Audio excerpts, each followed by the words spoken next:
વાહન આગળ ચલાવવાનું રહેશે। વાહન આગળ ચલાવ્યા બાદ સ્ટોપ લાઇન ઉપર ઊભો રાખવાનું રહેશે। સ્ટોપ લાઇન ઉપરથી ચાલકે પોતાની ગાડી રિવર્સમાં પાર્કિંગ એરિયાના ખાનામાં પાર્કિંગ કરવાની રહેશે। આપની ગાડી કોઈ પણ સેન્સરને ટચ ન થાય એનું ધ્યાન રાખો, તમે ફેલ થશો। ત્યારબાદ તમારી ગાડી આગળ લઈ જઈ ગાડી ઢાળ ઉપર લઈને ઊભી રાખી।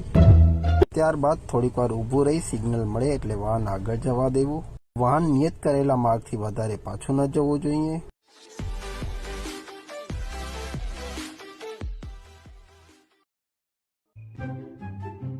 તેના પછી તમારી ગાડી નીચે દર્શાવેલ એરો મુજબ વાહન લઈ જવું।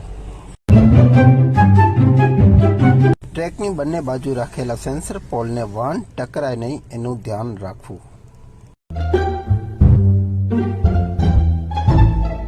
ત્યારબાદ તમારી ગાડી સીધી લઈ એસ આકારના ટ્રેકમાં ચાલકે પોતાની ગાડી રિવર્સ એટલે કે પાછળની બાજુ ચલાવવાની રહેશે।